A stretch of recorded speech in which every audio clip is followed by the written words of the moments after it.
cattle and feeders, right now, I think the feeder board has rallied 20-30 bucks, not quite probably 30, but those back end feeders have really rallied a lot. Like we got right now, basis the close today, McKinley, let's say like an October delivery feeder quoted at 134 with Mm-hmm. cash feeders in the spot today at 125, like the front month May feeder at 126. So we've put a little rally into this market. I mean, we really have. We've added a lot. I mean, I know 134 doesn't seem a lot like in value wise compared to where we've been, or 104 in the October fat board, or Mm-hmm. $1 like we got to June today, but it's been a good rally from where we were in the high 70s, So Yeah. there's been a little optimism in there, to say the least. It feels like a pretty strong market.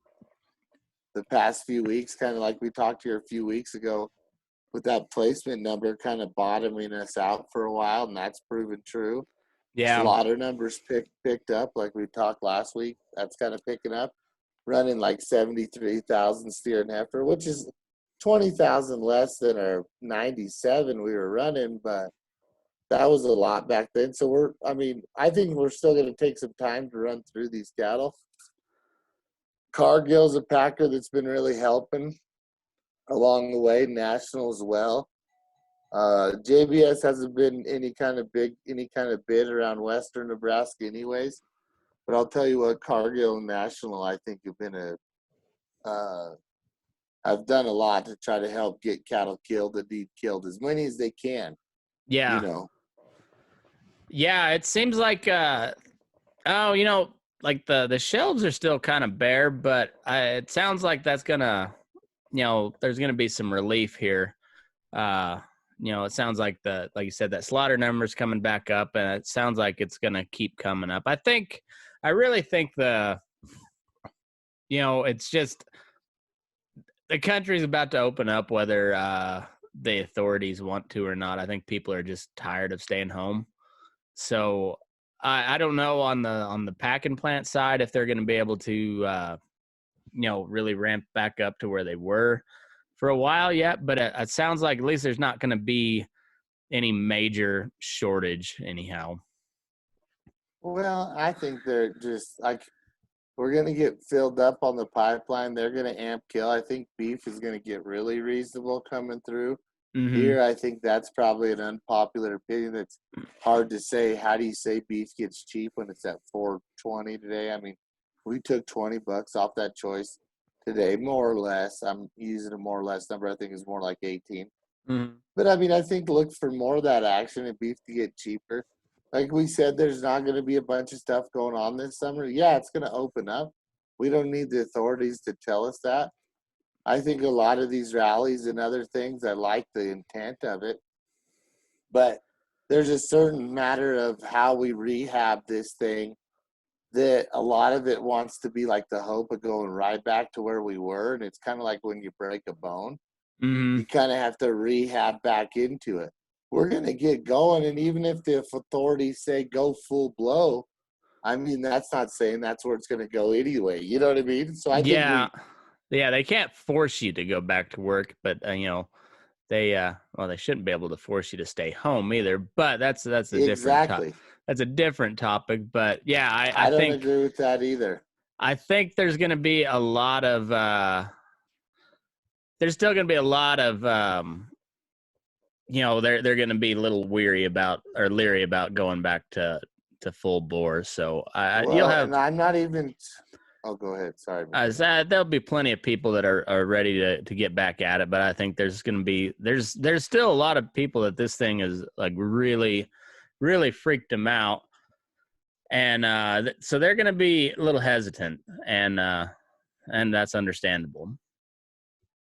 Yeah, and I'm not so sure. Like you said, there is what you said is true, and then the other part is maybe if people say weren't hesitant at all, I just think it just takes a second to even like get the thing snowball of the economy rolling again. I mean, we got a lot of stuff, a lot of optimism in. I mean, we got this stock market at highs. At highs right before the COVID collapse.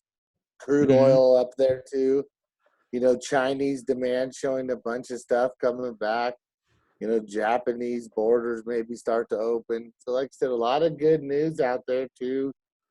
Um, like I said, I just don't know how that whole process will work, but I think it just, as long as we don't not rush. I'm not saying rush it as far as get back out there, do whatever you feel like there. I just feel like it's just going to take a little while for the economy to gain that steam. Yeah, I think you're right. Yeah, and you can't just the way you just shut down everything. It's hard to just now, like, no, now we're unshut down. It's just it's like moving 300 head of cows. It takes a little bit to get going. Exactly. Like a semi too with the carload behind it. Just like Yeah, once you shut it exactly. down, you have to like It's get through the exactly low right. side. Yeah. Yes, sir. So, and if you start to go fast, you grind them and pop a gear. You know what I mean? Oh yeah, it's one of those things that it takes a little bit, and I don't know. It's I'll be really interested to see how everything kind of works out going forward. Um, Yeah. it Well, I think sounds yeah. it sounds like that Prime Act is starting to get some real attention on Capitol Hill. I'm still not going to hold my breath that they do anything about it, but it sounds like that at least made some attention, or people have at least called attention to it, and that's a good thing. Um, I don't know. I just really don't. I think that's about the only thing I can support on the legislative side, just because, like we talked before, it's the one bill that releases or reduces regulation rather than putting a mandate on. And so hopefully that is true. It sounds like the USDA is pushing back against it a little bit. Of course they would, because the USDA would be the one losing control. So um, I don't know. I hope that thing that thing can get pushed through. Like I said, I'm not super optimistic, but that'd be a good move. Yeah, I totally agree. I need to look. I like less regulation as always. It's a good fix to the problem too, to get the beef that's out there to the people. Yep. A lot of, I mean, so that's and besides that act of legislation, like I said, I don't see anything else that we even need to do, because by the time you look through everybody's ideas and opinions, and mine included in that, it's hard to say what we could get anything solved by the time the problem that we're quoting as a problem is over. You Mm-hmm. know what I mean? We're usually doing solutions well past the problem's over, and I think with the Packer and the trade being at 120, maybe it is the Department of Justice probe. You call what you want, and people can hang their hats on whatever. But I think it's great that either A, the feeder fought for it, or B, the Packers give it the 120. Yep. I think it's like a little proof that he doesn't want to completely drive it away, but also like he would want to keep killing if he can. So I think it's like a tough. We've always talked about that tug of war here. I think that Yeah. the Packers going through. Yeah. I don't know. I've listened to a lot of the arguments on especially on the folks that are like really wanting enforcement of the like antitrust laws and stuff. I just like a lot of the arguments, just they don't, like, I get they're making a high profit margin right now, but they're also at the incredibly low kill numbers. So like it just not all, it doesn't, their arguments don't hold water a lot. So um, I Well, think and the we thing is, go ahead. Go they're ahead. going to give. Sorry, they're going to give away our ability to have leverage down the road by trying to fix this quote unquote problem. I mean, there was a time not too long ago, 6 years, where the producer was making a pile, and the feedlot guy was losing a pile, but well, he's making some for a while too, and the packer was actually in the red. Yep. I mean, I think all these things cycle around. It's like I said, the market's looking up right now. I don't think we need to get too far ahead of ourselves, but as we go along this big cycle, the big cycle type of thing, the 5-year cycle, I think the market will all take care of itself and redistribute. You know, there's only so much, one steer's worth so much at the end, and it's just kind of how that piece of the steer is distributed through the supply chain that changes, you know. I get the whole is a lot cheaper now too at $1 minus $1.50 fat, but Yeah. Yeah, it's I don't know, it's just yeah, it's a tough time, and like I get people are hurting. I just don't think these solutions that they're proposing are going to have the desired effect. You know, the whole unintended consequences get the you every best thing time. to do, exactly. The best thing a lot of people can spend time on is just like the individual operations and making them fit as a whole, making your individual operation as strong as you can. Uh, that makes the whole industry strong through individuals too. So, I think everybody's just going to have their own little way to stretch cattle or when they're going to market them. I still believe there's going to be shots you probably can sell higher than you did last year, and you'll probably have a chance to sell lower than you did, just kind of where you time it. Yeah, yeah, that's absolutely right. And I don't think we're gonna see less volatility here in the next coming months. I think it's gonna be a pretty volatile market for a while. But I mean, you just yeah, you gotta get lucky There's and be creative. and there's gonna be demand as we pick these kill up and the pins start emptying out. I mean, it's a debatable number as to when those we get more current or if we're not current right now. Mm-hmm. But I would think like into July, August, is one of those times where hey, maybe we're starting to work through that.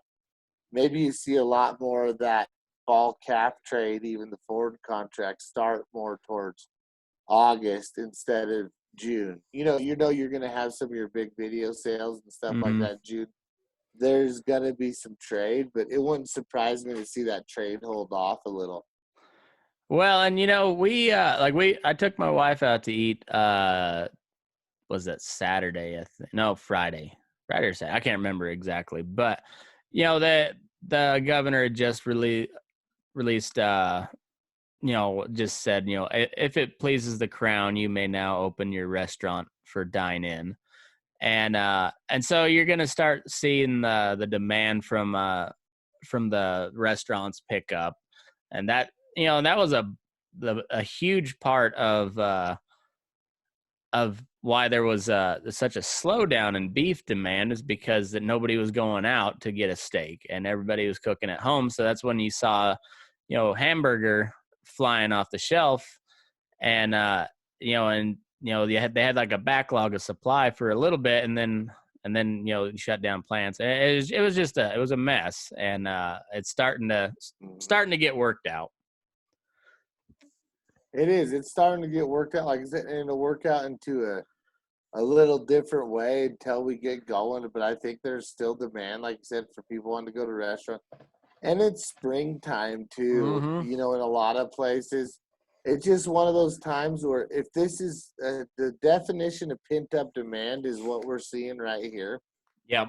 Just stuff that, you know, that I don't think that's also a good foreteller of what's going to happen in the future, but there is. We're getting going. You can tell a little more motion. I mean, a hotel that I stay at when I go to the sale, you know, 70 rooms. It's a big 8-floor hotel. Mm-hmm. 70 rooms they had rented out, which was good for the past 4 or 5 weeks. That was a record, Mm-hmm. a top. So I mean, we're picking it back up. I had a thought the other day, and I wonder like how much this whole deal is going to change buying habits for especially people in the urban centers. I think when you see like shelves bare, like everybody is going to be a little bit more of a prepper going forward, I think, or at least a lot of people are. And I think you're going to see it'd be curious to see like by the end of the year what the numbers are on like chest freezers and stuff, like how many more of those were Oh, bought, and and stuff like that, because I think people realize like how, I guess, fragile the whole supply chain is right at the moment, and like how quickly it can be disrupted, and thankfully like there hasn't been any major shortages, and I don't think there will be. I think we as producers and some smart people in DC, there are very few of those, but there are a few, noticed that and brought attention to it before it became a real huge problem. And I don't know. I think the way people consume like bulk food is going to. I don't know if it'll change drastically, but I think you'll see a pretty sizable change in the way people buy stuff going forward, and that also is a good thing. yeah. I mean, there's a lot of good things that are coming out of it. Like I said, it's hard to like hold the crystal ball and say, boom, V-shaped recovery or whatever they want to call it. I don't know what it is. I guess that's above my pay grade, but you could tell there's going to be a lot of good things and habits that come out of here that are cool, that are better. I mean, I think cooking at home is going to be more of a mainstay just because um, it's just kind of enjoyable at the same time, too. I mean, I think a lot of times we might have forgot that as a whole, that Mm. just kind of chilling at the house. I mean, although we do still want to go out, I'm not discounting that. Don't get me wrong. But I think the experience at the house and the grill, I mean, and that's what we're about ready to see too, McKinley. I mean, I went down to the Loaf and Jug, couldn't find a propane tank that was full No, between I believe camping and that. grilling. You know what I mean? Oh my God, going through the canyon here, they've got a little rest area, camping area right before you get into Wilson Canyon, and then there's pull off spots right as you're going through right off the highway. And from about Wednesday till Monday morning for the last month, that place has been packed as a son of a bitch. I mean, like packed. They and Yeah, everybody is that's is out camping, and so that I like we were in Walmart the other day, and they had, in the beef case, pork was fine. There was pork there. There was plenty of chicken. The beef was what was sold out. So good job, Go Ranchers. People still like beef better than anything, and there was about 15 pounds of hamburger left, and then some assorted grass-fed stuff, but every other cut of beef was sold out at Walmart. And um but I think it was also on a weekend, and you couldn't throw a rock without hitting a great big camper and toy hauler. And I think fine. I I I know. think there's yeah, like you said, I think people are starting to realize like how much fun it is to grill and cook at home, and it also makes going out to eat, a little bit better too, because you realize like how nice it is that you don't have to do shit. Exactly. So it just gives appreciation. Yeah. Yeah, and I think we're going out every night as a society as a whole. Hmm. I mean, on a mass majority, and now that we've been cooking inside as a whole for a while, kind of find that happy medium again. Yeah, I think so. And like I said, I think those are all good things. I think we got too disconnected as as a society, and everybody was just go, Yeah. go, go. And I don't know, there's also some problems that probably uh arise from this whole deal. But I think people are uh starting to catch on that, hey, it takes a little bit to get food to your table, and I think a lot of the people in the urban areas are starting to get a greater appreciation for what we do out here. So all in all, I that's a mean, good that thing. could be everything we've been trying to do, tie the food to the Hmm. consumer. I mean, this kind of tied it right there, regardless of what that does to price in the next Hmm. 5 or 6 months. That's the big turn of this generation, is that right there.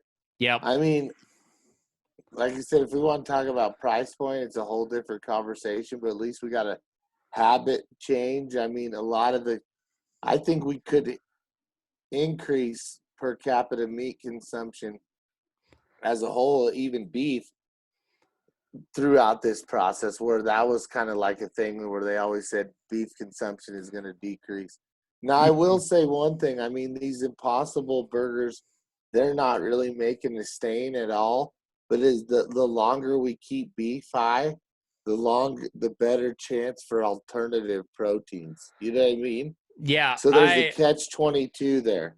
like yeah, you want to make buku money for sure, but you also don't want to price yourself out of the market, because Mhm. I know, like we talked about it before. It's like the buy American. Everybody has that sentiment until you see a price tag, and then more often than not, people go with the price tag rather than where it was made. And I think that's the same thing. People love beef, but if they can't afford it, you know, it's naturally, the consumption's going to drop off. So it's a fine line to play. It's all about maximizing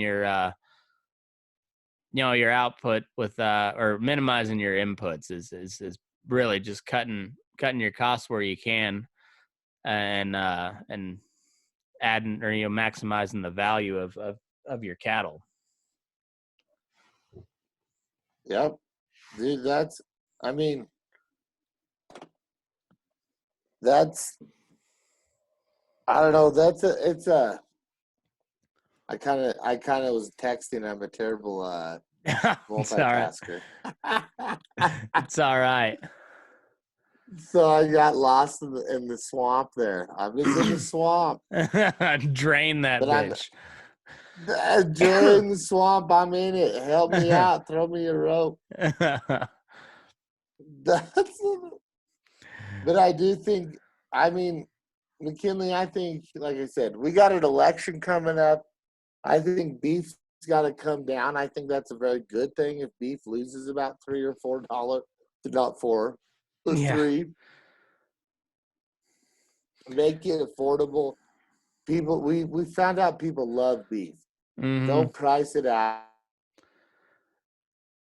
of them. Let's not try to fight into that consumer share again. Let's get this shit rolling. Price that in. The Prime Act, I think, is probably a really good example how we can do it on a local level. And Hmm. then on the big level, I think beef will come down too. But we Yeah. know people love beef. Yeah, absolutely. And then on the individual level, work on marketing not only your cattle but your operation. Tell a story. People love a good story. And and work on that, because that's one thing, as cattlemen, uh they're very good at bitching when the price doesn't suit their fancy. Not so good on the marketing of their product so much. Like they'll it there there's plenty of stories there, and that it's a good way, especially right now, where people are seeing that, like, hey, it takes a little bit of time to get this product to market. And so tell them a story about how your cattle get to them, and that'll help a bunch. People are listening right now. Well, like another thing, you don't have to. tell your story, but it doesn't have to be beef to retail story. It's just like tell your story. Find Exactly. somebody to help market the calves too, Yeah. with that story. But if you have a good reputation, good management program, good genetics, team up and there's gonna, like we talked about earlier, there's gonna be times to market these calves Mm. where you can get the price that you're kind of gonna want, and then you manage right, and all of a sudden you're getting through this year good, if not pretty dang good. And I know that's hard to imagine right now. And I'm saying it's not because we're gonna have $3 calves. It's because you're gonna pick the right time to market them. If you do Hmm. that and you do the right job managing them, and that's what's gonna surprise people, is just the tightening of the belt and that Yeah. kind of thought process, what that'll give you day after day. Yeah. Yeah. That's something that I think a lot of people they don't look at they don't look at in depth enough on how do you cut costs, because they'll say, well, I'm gonna do this, whatever, cut a few pennies here, but you still go buy a $60,000 pickup brand new. Well, maybe just Yep. hold on to that other one for another couple of years, run it into the ground, and Yeah. it's just something. It's stuff like that and in the long run, it's really not even that hard of a choice. It just seems pretty tough at the time. But Yeah. Exactly. it's those little things that make a big difference later on.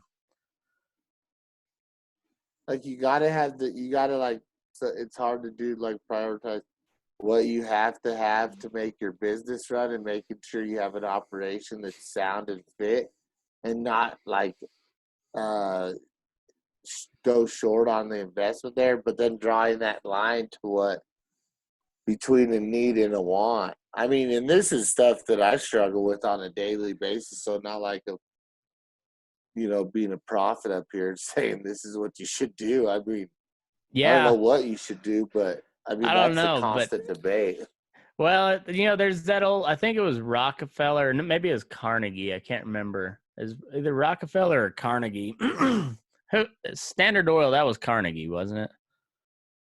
I think so. Okay, so Yeah, he Carnegie. was when they were barreling the oil. He went and asked like how many tacks of solder it took to seal a barrel of oil, and they're like 14 or something like that. And he said, "Well, try it with 12," and it held, and then 10, and they got down to 5 before it wouldn't hold oil anymore, and so they moved it back up to 6. But they ended up saving millions of dollars a year by doing that. And it was just something that nobody would have thought of. It's just, yeah, you out of the box type thinking. That's what the needs right now. Another story I have, just like kind of piggyback off that one, is the guy that sold Tabasco. He Mm-hmm. doubled his sales in Tabasco by opening the hole a little bigger out of the bottle. That's awesome. Yeah, I That's know. awesome. Yeah, well, and that was a good move in general, because I remember before he did that, it was a It's too hard to son get it of a out. bitch to get that out. And I like me some Tabasco. Me too. I love Tabasco. It's still my favorite. And that was a good for everybody move. A good for everybody Yeah, move. exactly. Exactly, because then even with the people that don't like Tabasco, they found out doubly that they didn't like it because it came out twice as fast. Yeah, when the hole was too small, you'd get more on the person next to you than you would on your Oh, I plate. know it. I know. I saw you put Tabasco on a jalapeno before, and I just thought Yeah, that I I mean, thought I'm that was a like, little bit overkill. But to each their own. it, it could have been, and I don't know if I'd do it today. You know what I mean? But my stomach could handle more abuse back then. But I still load Tabasco. Like, I put Tabasco in my barbecue sauce tonight. Yeah, I've kind of switched over to Tapatio as my Mexican roots have taken greater hold. I still holding out on the speaking Spanish part, but Tapatio is now my hot sauce of choice. I still love some Tabasco, but Tapatio is where it's at for me. And but I put that on Yeah, everything. I mean, I've had a friend say that we're way beyond Tabasco now, and that I should get with the times because there is a lot more. I don't disagree with him, but I still stick to my Tabasco. If I had to go for a second choice, Chipotle Cholula. Ooh, that's pretty good stuff.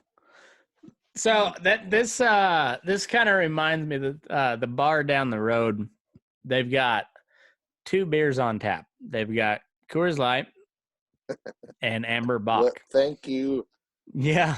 Well, what? That's a nice bar. That's good choices. If you I know. And I walked in and I was like, it was the first, when I first moved here, and I was like, Amber Bach. I haven't had that one in a hot minute. And I was like, I don't know. I went through and I was like, the only times I've ever drank Amber Bach, it was given to me by a guy who was at least 65 years old. I was like, that is like the ultimate old man beer. You know what? It holds up. It is fucking delicious on tap. So no, it's I was thinking, man, they gotta update their beer selection. Then I had a cold pint, and no, they don't. They got it right. No, they're dialed. Amber Bach is what we drank in like my teenage years because, like you said, one of my buddies got it from their dads. I think Miles got it from their dads, or that's what we'd have. Of course, Miles did. You know, Mr. World Famous hunting guide Miles. Yeah, we gotta throw him a shout out. Yeah, that guy's killed some badass animals here in the last several years. Yeah, he goes all over, man. Yeah. I think he's in Craig now. Last I heard, I got to call him again because I talked to him last week. He's in Craig. Has he has he broke the 5-foot barrier yet? We're gonna have to text him and ask him.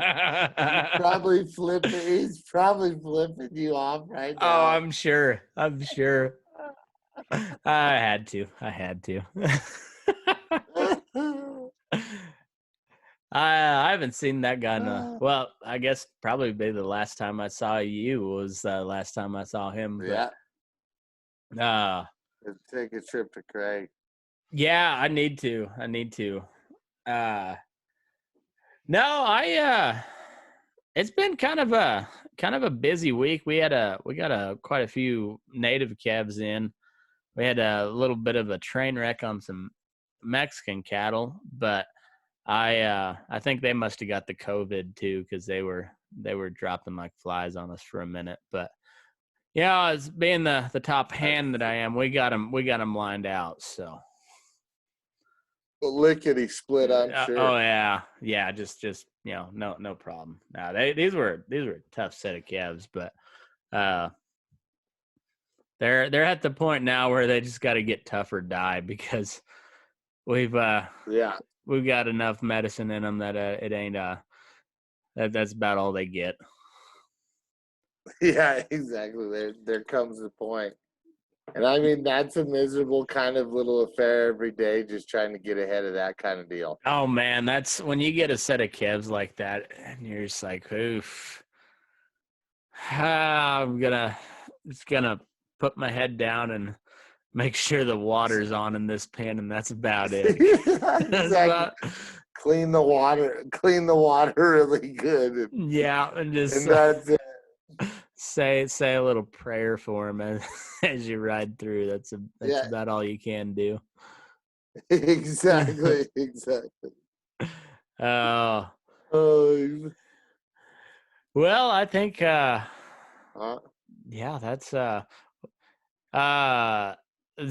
I heard that some soccer league is I forget, I don't know soccer at all, but one of the big soccer leagues voted to let their teams come back to training. So if that's the case, sounds like maybe the NFL might happen. I don't know how they're going to do the games. I don't know if they're just going to play to an empty stadium or what, but that'll be fucking weird if they do. I'm glad you brought that up because I'm all for let's just not do it. I don't want to have that experience, No, I don't and think. I'm into the classic games right now on YouTube. I've been watching a lot of Jordan, Pippen. Yeah. I mean, some awesome basketball, and I'm enjoying it. And look, I'm not saying I don't want people to think I'm saying I don't want the NFL to play.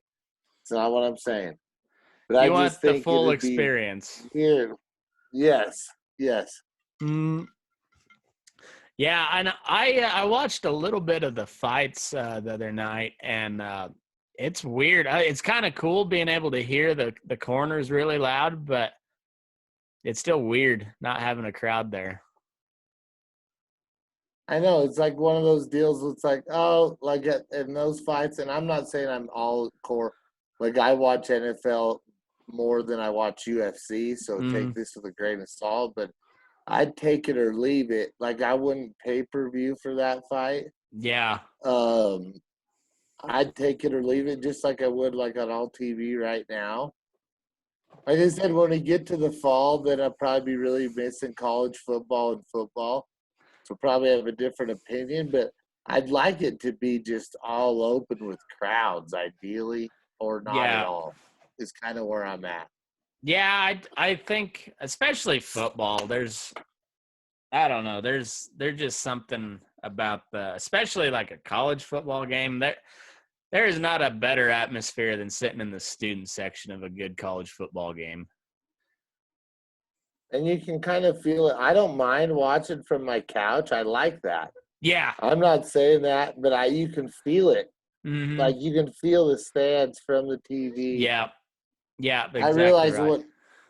what we're saying is like kind of weird to even talk about, but I mean, because Cuomo was on today in New York saying that, I mean, pretty much they can have games, but from what it sounded like to him, and I know this is early, and who is he to call it this early, but kind of saying for him, they'll support owners in having games without crowds and Yeah. help them to make that happen, which whatever the hell that means.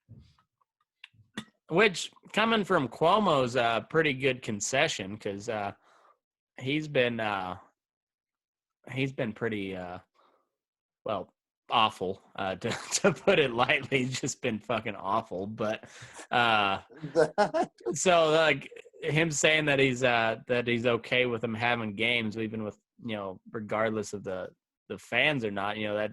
That's a pretty big concession on his part. But I agree. I don't know. It's yeah, I think I'm kind of on that boat with you on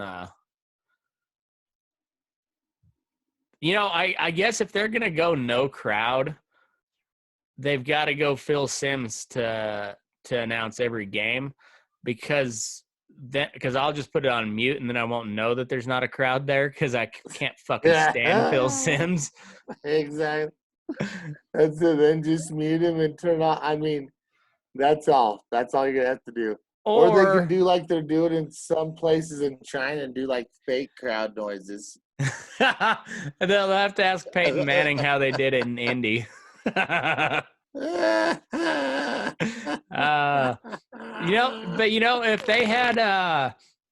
if they have Pat McAfee announce every game, that if there's no crowd, if you got Pat McAfee as the color commentary, that would be good. But that's the only way I think you could make it work. I guess the commentary is big in a situation like that, and I guess I should stay open-minded. I mean, my stance right now isn't my forever stance, but I just feel like that right now. That's how I feel with a lot of these rodeos and different things. They're just kind of close it down because it's just not going to be the same feel.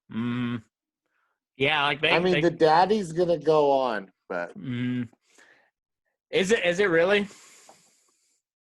I'm pretty sure the daddy's going on, at least the rodeo. I think they're pretty stout as a rodeo committee goes as far as finances, and they could have it without fans. But be in the state of Wyoming, and who knows, they could have all their concerts and stuff.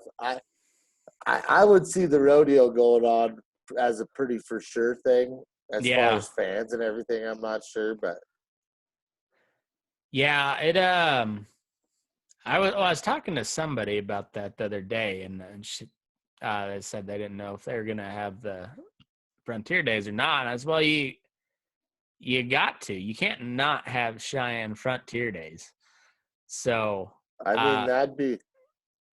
man, I mean, like you said, I think some of those committees, it might be a money thing. Like, a lot of these rodeos aren't money makers, anyways. yeah, And then some, if you're only going to get half, you're going to go upside down. But like, I think with Cheyenne, it'd probably be everybody will want to enter. It'll probably be a select people get in.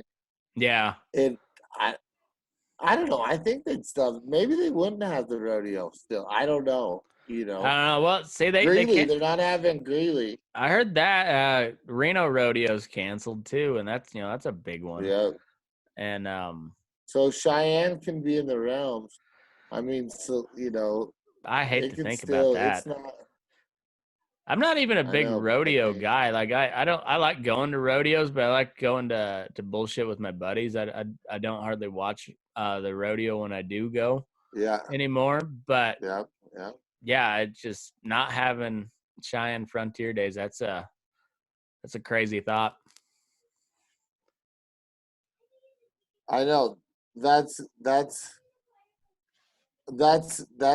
I know. And like I said, I still think we have the rodeo in there, or they have the rodeo, but I'm not wiping it out of the realm of possibilities that they don't. But the last I heard, they did. They were. Yeah.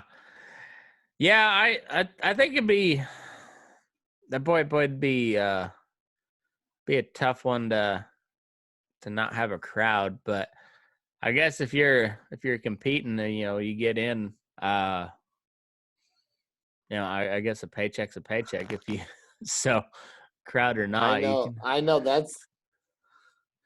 I don't know, man. I almost think I'm thinking I'm going that same stance of the NFL with the Yeah. daddy.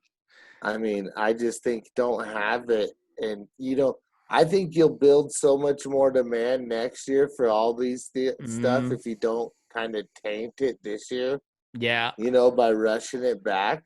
Yeah. Yeah, because if you have just a shitty performance, and especially if like people spend good money to go and it's just a shit performance or whatever, it just I don't know. I think you're right. I don't know. We'll see. It'd be interesting to see what they do, but I don't know. It's a weird fucking time we're living in here, Georgie. It is, buddy. It is. Uh I was there was some news story I was going to ask you about. I forget what it was. It was kind of funny, but I forget what it was now. I guess it wasn't important. I know that, but I thought it was kind of funny. Uh, oh well. I guess it wasn't that funny. Hey, I mean, I'm sure figure it out. We'll get a hit it on one episode or the other. Oh yeah. Well, we got next week. We'll figure something out. So I just take down some notes. Yeah. I've I haven't been paying much attention to the news here lately. I've been all like I haven't caught up on my podcast that I normally listen to the last couple of weeks. I've been just listening to audiobooks on the Mormons. So I've been I've been researching for this Mormon series that I'm gonna do, which fucking interesting stuff, man. Like I the know. I whole kind of want to get into that. the whole what they believe as a religion aside, it's just a fascinating story. How they settled the Great Basin it's crazy, but uh yeah, I know there was something I was anyhow, I can't remember it, and I guess it ain't doesn't need to be said. So that's That's about all I got this week, George. You got anything else Me you too, wanna? buddy. Uh No, just we got a sale coming up a week from Friday. Got that video we could take consignments on, even from your country. cool. So hit me up anytime on the website. You know where to find me there. LomaLivestock.com. Yeah, so if you're in the Exactly. area, go check them out Wednesday, 10 o'clock. And if you're not, go to dvauction.com, click on the Loma Livestock tab, and you can watch the sale right there. You can bid right there. Absolutely. Absolutely. Well, thanks, McKinley, for having me on again. And I don't know why we're saying we're burning daylight. All I see is stars over here. I But know we better get to moving. Yeah. We burnt way too much daylight already. So, oh, you got any good songs to play this week? Oh, I do. Hold on. Because where was I kind of feeling one of these?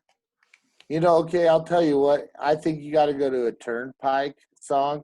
Okay. Because I'm in the Turnpike. Evans coming back, and I hope Evans, he does.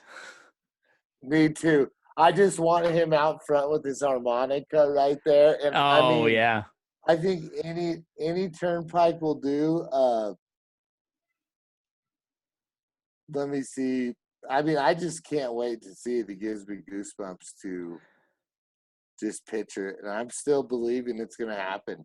I think so too. I know that their fiddle player's got an album coming out here pretty quick, and it basically the album will be everybody from Turnpike except for Evan Felker. So I think that's a good step in the right direction. So,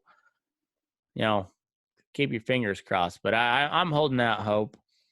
And I'm toying with the thought about nagging Corb Lund about trying to get me in touch with Evan Felker and having him on the podcast. But I don't wanna push my hand too hard on that. But Well, I'm gonna tell you. Look, like I said, I'm bad at multitasking. So I think for this song, this episode, I think we need to do Turnpike from the Goodbye Normal Street album, Before the Devil Knows We're Dead. I like it. I like that. It's a good. Okay, or one of those. Morgan Street is also another one, but Morgan Street's also. It's a classic Turnpike. This is 2012 Turnpike. Fuck Golden. Fuck yeah. That's the Diamonds and Gasoline album is in my top good. 5 of all albums of all time. Times. Probably top 3 if we're really being honest about it. Probably top 3. I love that album so much. And on that case, maybe we should go Long Hot Summer Day. I don't know. All right. We can. we got some options. Maybe here. Go off that album. Just go off of that album, the Diamonds and Gasoline album, because it's just that good. It really is. All right. We'll figure something out. And if anybody's just now tuning in, don't worry. This will be up in the morning, so you can listen to it at your will. Sorry for we got kicked off the live stream a couple times, but finally got it to go for a while. I don't know what the hell is going on. I think Facebook doesn't like me because I say whatever the fuck I want. Say what you want. Yeah, pretty well. Because it's funny is if I go through a different service that broadcasts it onto Facebook for me, it works just fine. But for some reason that I couldn't get it to connect today, but if I just try going straight to Facebook, it's been kicking me off here lately. So I don't know. It's been weird. It's probably just the internet, and I'm being too conspiratorial. But hey, that's how I think. So Hey, you're not gonna it change doesn't. me. Don't let it change you. Nah. Let it harden you like steel. Oh, I keep a tinfoil hat at close reach at all times, just Uh, because. Always keep it on your belt, Yep. just because you never know. You never know. You never know. All right, buddy. It's been a All good right, one. thanks for killing. You bet. We'll We'll see you. talk to you later, buddy. All right. Take care. See you, man. All right, bye. Bye.